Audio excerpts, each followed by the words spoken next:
Hey guys, Trey here, and today we are doing another Summoner's War video, and today we're just going to go over the details of the new update that were released yesterday. At the time of recording, this is July 26th, and the time of uploading will be July 27th, so the details were released at midnight yesterday, so that would be, I guess, 12 a.m. on July 26th. So you guys are seeing it tomorrow for me, and the details were released today for me. Anyways, I am going to be reading from a list that I have written down because I can't memorize all of them, but without further ado, let's get into it. So there are going to be a few changes to Kairos Dungeon. Giants, Dragons, and Necro will now be getting a B12, which only drops 6-star runes, and the legendary rune rate will be at 2.5 times the current legendary rune rate, which will mean that a legendary 6-star rune drops at about 12.5% of the time, which is 1 in every 8 runs approximately, or 1 in every 8 runes approximately, because obviously there are still going to be other drops. Another thing this is going to be changing is that from now on, all of the floors, I'm not sure if this is included in the new Wind Dungeon and Light Dungeon, which I'll get to that later, but all of the floors of Giants will now be water, all of the floors of Dragons will now be fire, and all of the floors of Necro will now be dark, which makes more sense anyway. The floor 11 and floor 12 will now only be added on Necro, Dragons, and Giants, not on the new 2 floors, and it will be 9 energy per run.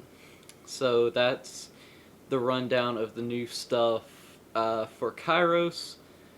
And obviously, like I said, there will be 2 new dungeons, a wind one and a dark one, that drop artifacts. So for artifacts, there will be 2 types, one for an elemental type and one for a skill type, meaning like a support monster, HP monster, attack monster, defense monster, speed monster. I'm not sure if speed monster exists, but etc. There will be elemental and a skill / type one. The artifacts will have weird different buffs, such as like speed increase while under an inability effect, which is going to be good. Life drain, receives more damage from specific elements, etc. It's going to be really interesting, and their main property is flat, so it'll be interesting to see exactly what the artifact list of skills are. They are based on rarity, meaning like normal, magic, rare, hero, legend, and they are not based on stars. The monster also has to be 6-star in order to have an artifact, and each 6-star monster can hold 2 artifacts, I believe. And for the dimensional hold, there will be a boss that resets monthly, and when you beat it, it will drop 5 6-star legendary ancient runes.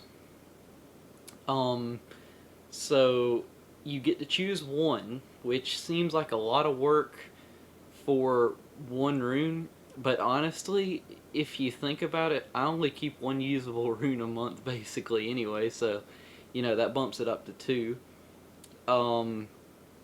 So this, I'm reading this part directly from the post on Reddit.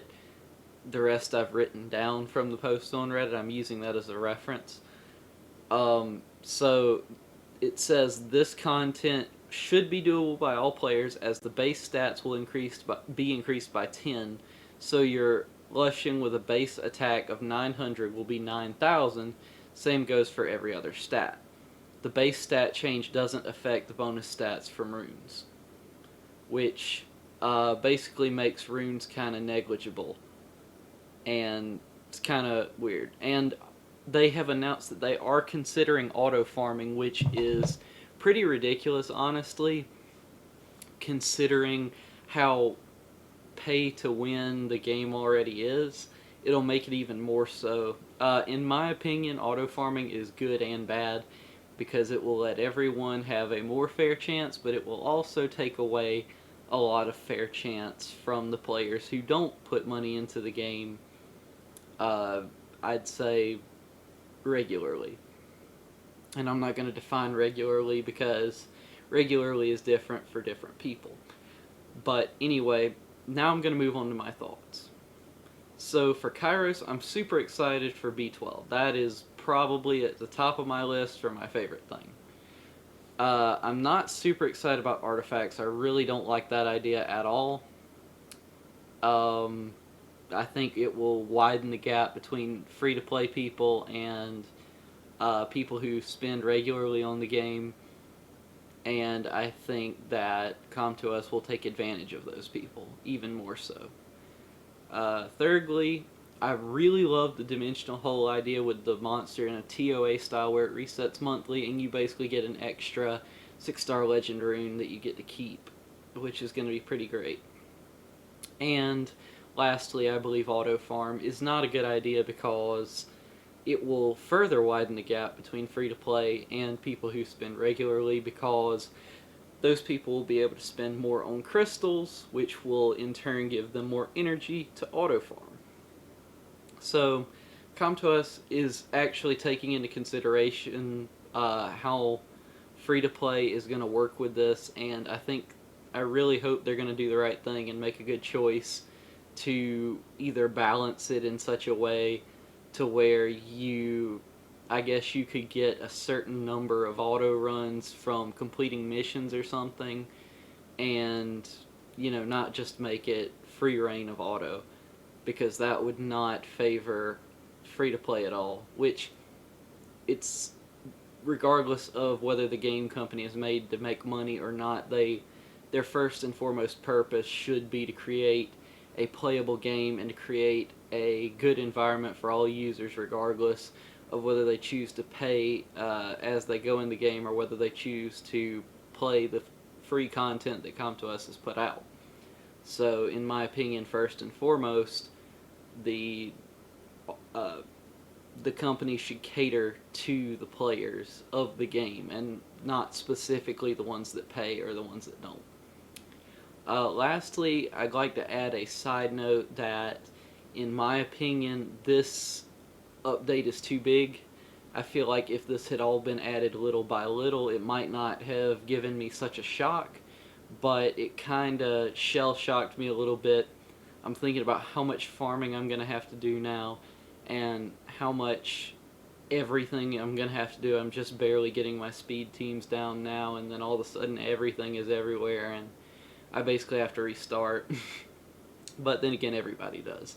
So anyway, one last note is that after I got overwhelmed, I started thinking about it, and I think that this update altogether should be good because the addition of B12 should allow for less time spent farming in the initial 3 dungeons, because you'll get more legendary runes and more 6-star runes, and it won't even be an issue anymore of whether you have as good of runes or not, because it's going to be, you're going to spend less energy, get better runes, and get higher progress in the game. And that's going to balance out, because that's going to give you time to farm artifacts because you don't need to farm runes as much, which seems good to me. But anyway, that's really all I have to say about this update. I hope you guys have enjoyed this video. If you did, please tune in for the next video. And anyway, I hope you guys like the new update. Thank you guys for watching.